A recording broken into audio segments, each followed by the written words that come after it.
મિત્રો, શું તમે પણ જ્યારે સવારે પથારીમાંથી ઊભા થાવ છો ત્યારે શું તમારા શરીરમાં થકાવટનો અનુભવ થાય છે? શું તમારા હાથ પગ ભારે લાગે છે અને એવું મન થાય કે પથારીમાં સૂતા રહીએ? આખા શરીરમાં દુખાવો બનેલો રહે છે.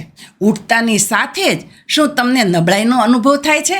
તમારા શરીરના અંગોમાં ખાલી ચડવી અથવા તો શરીર અકળાઈ જવા જેવી તકલીફ જોવા મળતી હોય? માંસપેશીઓમાં હળવો દુખાવો થવો અને જકડાઈ જવા જેવી સમસ્યા જોવા મળતી હોય? અને જો આ બધી વસ્તુમાં તમારો જવાબ હા હોય તો આ વસ્તુને તમારે જાણી જોઈને નજરઅંદાજ ન કરવી જોઈએ. તમારા ઘરમાં રાખેલી ફક્ત 2 સામાન્ય વસ્તુઓ જે કિંમતમાં ખૂબ જ સસ્તી છે અને તે વસ્તુ લગભગ દરેક વ્યક્તિના રસોડામાં આરામથી મળી જતી હોય છે. તે જ વસ્તુ તમારા શરીરને ફરીથી તાકાતવાર અને ઉર્જાવાન બનાવી શકે છે. અને મિત્રો, આ બંને વસ્તુ કોઈ મોંઘી જડીબુટ્ટી નથી, પરંતુ આ બંને વસ્તુના ફાયદા ચમત્કારી કહી શકાય. ભલે તમારી ઉંમર પછી 40 વર્ષની હોય કે પછી ઉંમર 60 વર્ષ કે 70 વર્ષની હોય, આ બંને વસ્તુ ભેગી થઈને તમારા શરીરમાં ફરી પાછો પહેલાં જેવો જુસ્સો આપશે. આ તમારા પાચન તંત્રને મજબૂત બનાવશે, શરીરના બધા જ અંગોમાં નવો જીવ આપશે અને તમારા આખા શરીરને એટલું તાકાતવાર અને ઉર્જાવાન બનાવી દેશે, જેના પરિણામે તમને આખો દિવસ શરીરમાં સ્ફૂર્તિ જોવા મળશે. આ બંને વસ્તુનું રેગ્યુલર સેવન કરવાથી શરીરમાં છુપાયેલી બીમારીઓને પણ બહાર કાઢી શકાય છે. શરીરમાં રહેલી ગંદકી સાફ થવા લાગે છે અને શરીરને જરૂરી પોષક તત્વો પણ મળવા લાગે છે. હવે વાત કરીએ આ બંને વસ્તુ કઈ કઈ છે. આ બંને વસ્તુનું સેવન ક્યારે અને કેટલું અને કેવી રીતે કરવાનું છે, અને આ વસ્તુની પૂરી જાણકારી આ વિડીયોમાં તમને મળશે. તો સૌથી પહેલી વસ્તુ છે મગફળી. મગફળી લગભગ દરેક વ્યક્તિઓના રસોડામાં જોવા મળતી હોય છે. તમને એવું લાગતું હશે મગફળી તો સાવ સસ્તી મળતી વસ્તુ છે, પણ મિત્રો, તેના ફાયદા બજારમાં મળતા ડ્રાયફ્રૂટ, કાજુ, બદામ, અખરોટથી કંઈ ઓછા નથી. જો તમને સાચી માત્રા અને મગફળી ખાવાની સાચી રીત ખબર પડી જાય તો આ તમારા માટે ખૂબ જ ફાયદાકારક વસ્તુ સાબિત થઈ શકે છે. હવે વાત કરીએ મગફળી આપણા શરીરમાં કઈ રીતે ઉપયોગી થાય છે. તો સૌથી પહેલાં વાત કરીએ હાડકાની. જો તમારા ગોઠણના ભાગે દુખાવો રહેતો હોય, કમરમાં ખેંચાણ બનેલું રહેતું હોય અથવા તો તમારા દાંત નબળા પડી ગયા હોય, એનો અર્થ એવો થાય છે કે તમારા શરીરમાં કેલ્શિયમની કમી થઈ ગઈ છે. તો આવા કિસ્સામાં મગફળીનું સેવન કરવું તમારા માટે ખૂબ જ જરૂરી છે. આની અંદર ભરપૂર માત્રામાં કેલ્શિયમ હોય છે, જે તમારા હાડકાઓને મજબૂત બનાવે છે. પરંતુ એટલું જ નહીં, મગફળીની અંદર મેગ્નેશિયમ પણ સારી માત્રામાં હોય છે, જે શરીરમાં સારી રીતે કેલ્શિયમને ગ્રહણ કરવામાં આપણને મદદ કરે છે. એટલે એનો અર્થ એવો થાય, તમારે હાડકાઓને મજબૂત કરવા માટે અલગથી કોઈ મેગ્નેશિયમના સપ્લિમેન્ટની જરૂર નથી. મેગ્નેશિયમ ફક્ત આપણા હાડકા માટે જ નહીં, પરંતુ આપણી નર્વસ સિસ્ટમ માટે પણ ખૂબ જ જરૂરી હોય છે. એટલે શરીરની જેટલી પણ નસો હોય છે અને જે ન્યુરોન્સ હોય છે, જે આપણા મગજથી શરીર સુધી સિગ્નલ આપવાનું કાર્ય કરે છે, મેગ્નેશિયમ તેને મજબૂતી આપવાનું કાર્ય કરે છે. એટલે આ જ મુખ્ય કારણ છે કે મગફળીનું સેવન કરવાથી નસોની કમજોરી, બ્લોકેજ અને વેરિકોવેનસ જેવી સમસ્યાઓને દૂર કરવામાં ખૂબ જ અસરકારક છે. જો તમારા શરીરમાં લોહીની કમી છે તો મગફળી તમારા માટે ખૂબ જ મદદગાર હોઈ શકે છે. અને સાથે જ તમારા હાથ પગમાં ખાલી ચડી જવી, નસોમાં ખેંચાણનો અનુભવ થતો રહેતો હોય, શરીરમાં દુખાવો રહેતો હોય, માંસપેશીઓમાં દુખાવો રહેતો હોય, હલનચલન કરવામાં હાથમાં ઝંઝણાટનો અનુભવ થતો હોય, તો આવી બધી વસ્તુનો અર્થ એવો થાય છે કે તમારા શરીરમાં ન્યુરોન્સ ઘટી ગયા છે. કોઈ વસ્તુ ઉપાડતી વખતે હાથમાં ધ્રુજારી જોવા મળતી હોય, તમને વારંવાર વસ્તુ ભૂલી જવાની આદત થઈ ગઈ હોય, વાળ ખરવા લાગ્યા હોય, તમારી જોવાની ક્ષમતા ઘટી રહી હોય, તો આવા બધા સંકેતો હોઈ શકે છે કે તમારા શરીરની અંદર વિટામિન્સ અને મિનરલ્સની કમી થઈ રહી છે. મગફળીની અંદર રહેલું વિટામિન B6, વિટામિન B1 અને વિટામિન E આ બધી સમસ્યાઓમાં મદદ કરે છે. વિટામિન ઈ એક ખૂબ જ સારું એન્ટીઓક્સિડન્ટ હોય છે, જે શરીરની અંદર રહેલા ફ્રી રેડિકલને ખતમ કરે છે.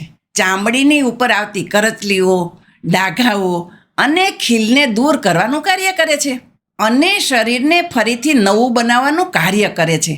આની ઉપરાંત મગફળીની અંદર ભરપૂર માત્રામાં ઝીંક, ફાઇબર, આયરન, પોટેશિયમ અને પ્રોટીન જેવા પોષક તત્વો જોવા મળે છે, જે શરીરની પૂરી કાર્ય કરવાની ક્ષમતાને સંતુલિત કરે છે અને આપણા પાચન તંત્રને પણ સારું બનાવે છે. એટલે જો તમારી પાચન શક્તિ નબળી હોય અને વારંવાર ગેસ અને કબજિયાતની સમસ્યા રહેતી હોય તો મગફળી તમારા માટે ઘણી લાભદાયી છે. હવે વાત કરીએ બીજી વસ્તુની, તો બીજી વસ્તુ છે કિસમિસ. કિસમિસ ઘણા પ્રકારની આવે છે, પરંતુ તમારે ચિંતા કરવાની જરૂર નથી. તમારા ઘરમાં રહેલી કોઈ પણ પ્રકારની કિસમિસ જો તમે રેગ્યુલર સાચી રીતે તેનું સેવન કરવાનું શરૂ કરી દેશો તો તે પણ તમારા શરીર માટે ઔષધિની જેમ જ કાર્ય કરશે. હવે વાત કરીએ કિસમિસ ખાવાના ફાયદા વિશે.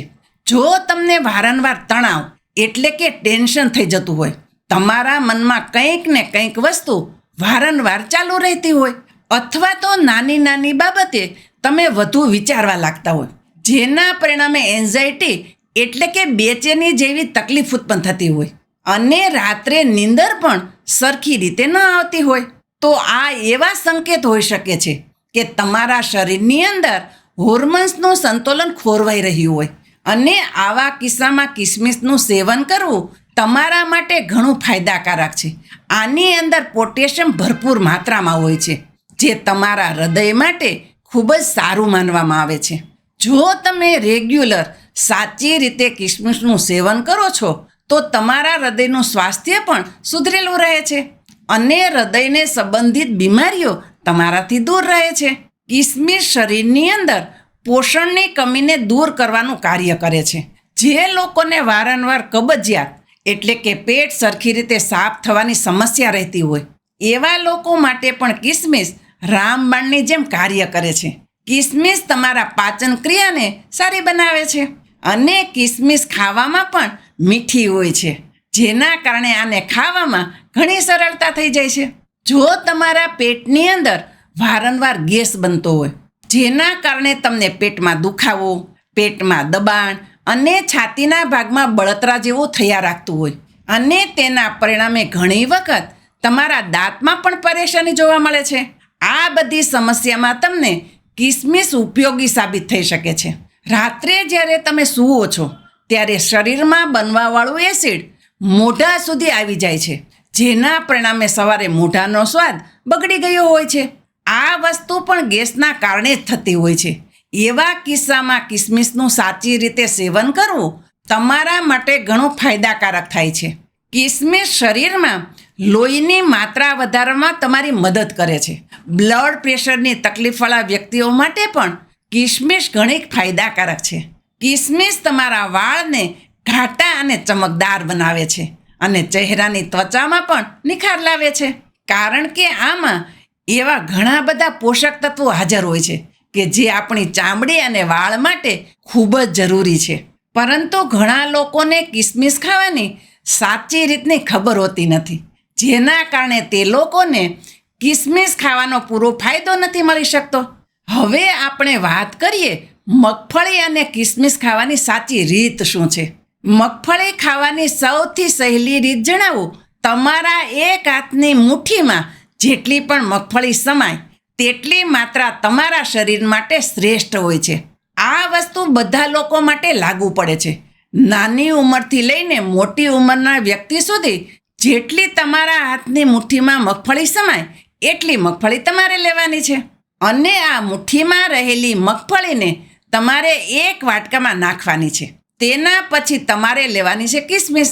એક દિવસની અંદર એક વ્યક્તિ માટે 10 થી 12 દાણા કિસમિસના શરીર માટે ઠીક છે અને તે કિસમિસને સાફ કરીને રાત્રે પાણીમાં પલાળી દો અને સાથે જ મગફળીને પણ પલાળી દો. મગફળી અને કિસમિસને પાણીમાં પલાળવાથી તેમાં રહેલા પોષક તત્વો ઘણી માત્રામાં અસરકારક બની જાય છે. આ બંને વસ્તુની અંદર રહેલા પોષક તત્વો જેમ કે વિટામિન અને મિનરલ્સ તે શરીરમાં જઈને સારી રીતે પાચન થાય છે. જ્યારે પણ તમે સવારે ઉઠો ત્યારે તમે આ પલાળેલી બંને વસ્તુને સીધું જ ખાઈ શકો છો. અને જો ઈચ્છો તો મિક્સરમાં બંને વસ્તુને પીસીને થોડું પાણી નાખીને પેસ્ટ જેવું બનાવીને પણ પી શકો છો. સૌથી શ્રેષ્ઠ તમે ચાવીને ધીમે ધીમે બંને વસ્તુને ખાઈ જાઓ, અથવા તો સલાડમાં મિક્સ કરીને પણ તમે આ બંને વસ્તુને ખાઈ શકો છો. જો તમે આવી રીતે મગફળી અને કિસમિસનું દરરોજ રેગ્યુલર સેવન કરશો તો તમારા શરીરમાં એક નવી તાકાતનો તમને અહેસાસ થશે. તમારી થકાવટ દૂર થશે, તમારા નસોનું બ્લોકેજ નહીં થાય, તમને રેગ્યુલર ધીમે ધીમે ઘાટી નીંદર આવવાનું શરૂ થશે અને તણાવ ધીમે ધીમે ખતમ થઈ જશે.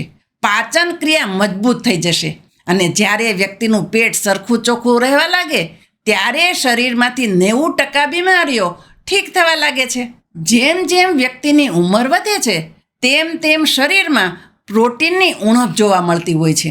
ઘણા લોકો જ્યારે પેશાબ કરતા હોય ત્યારે પેશાબમાં હળવા સફેદ કલરના ફીણ જેવું દેખાતું હોય. આ એ વાતનું સંકેત હોઈ શકે છે કે તમારા શરીરમાંથી પ્રોટીન બહાર નીકળતું હોય. અને જ્યારે શરીરમાં પ્રોટીનની કમી હોય ત્યારે તે વ્યક્તિની માંસપેશીઓ નબળી પડી જતી હોય. મોટી ઉંમરના વ્યક્તિના શરીરમાં કેલ્શિયમ અને પ્રોટીનની કમીથી મોટા ભાગે માંસપેશીઓ કમજોર જોવા મળતી હોય છે. એટલા માટે મગફળી અને કિસમિસનો આ ઘરેલું ઉપચાર તમારા માટે ઘણો ફાયદાકારક રહેશે. આ તમારી માંસપેશીઓને મજબૂત બનાવશે, શરીરને તાકાત આપશે અને શરીરમાંથી પ્રોટીનની કમીને ઘટાડશે.